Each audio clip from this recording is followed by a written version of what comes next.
Israel के साथ जून में हुए 12 दिन के युद्ध के बाद ईरान अब किसी भी बड़े टकराव के लिए खुलकर तैयारी कर रहा है। ईरान में mobile phone emergency alert system का बड़ा ट्रायल इसी तैयारी का हिस्सा रहा।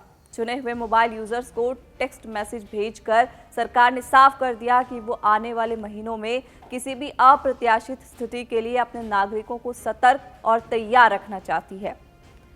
जून के युद्ध ने ईरान की इमरजेंसी व्यवस्था में कई कमजोरियां उजागर कर दी थी, खासतौर पर जनता तक समय पर चेतावनी पहुंचाने में। इसी के बाद देश की सिविल डिफेंस एजेंसियों ने चेतावनी सिस्टम को अपग्रेड करने का फैसला लिया। अमेरिका द्वारा ईरान की न्यूक्लियर साइट्स पर किए गए हमलों ने भी सरकार को ये यकीन दिलाया कि भविष्य के किसी संघर्ष में तेज, सटीक और स्वचालित पब्लिक अलर्ट सिस्टम बेहद जरूरी है। बता दें कि जो ट्रायल हुआ वो सुबह 10 बजे से दोपहर 12 बजे तक सीमित संख्या में मोबाइल यूजर्स को एक टेस्ट मैसेज मिला। ये इमरजेंसी अलर्ट सिस्टम का परीक्षण संदेश था। मैसेज कई मोबाइलों पर बिना किसी ऐप के सीधे स्क्रीन पर उभर आया। कुछ फोन में अलार्म टोन या वाइब्रेशन अपने आप सक्रिय हो गए। सरकार ने पहले ही साफ किया था कि टेस्ट के दौरान जनता को किसी कार्रवाई की आवश्यकता नहीं है। अगले चरण में अलर्ट सिस्टम की पहुंच बढ़ाई जाएगी और अधिक मोबाइल ऑपरेटर शामिल होंगे। बड़े पैमाने पर नए अभ्यास किए जाएंगे। अधिकारियों का कहना है कि अगली ड्रिल्स की तारीखें जनता को समय रहते बता दी जाएंगी।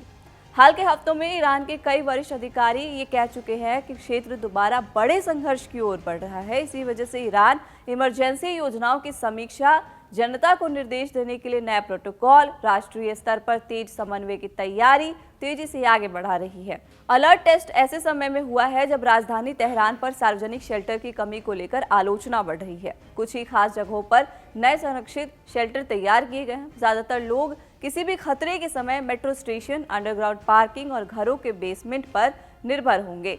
जून के युद्ध के दौरान जहां शीर्ष नेतृत्व को सुरक्षित भूमिगत ठिकानों में ले जाया गया था, वहीं आम नागरिकों को व्यवस्थित शेल्टर न मिलने पर सवाल उठे थे। ऐसा आरोप लगा कि आम जनता को ऐसे ही छोड़ दिया गया था।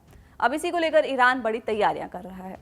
फिलहाल इस वीडियो में इतना ही। ऐसी और भी खबरों को जानने समझने के लिए सब्सक्राइब कीजिए कड़क।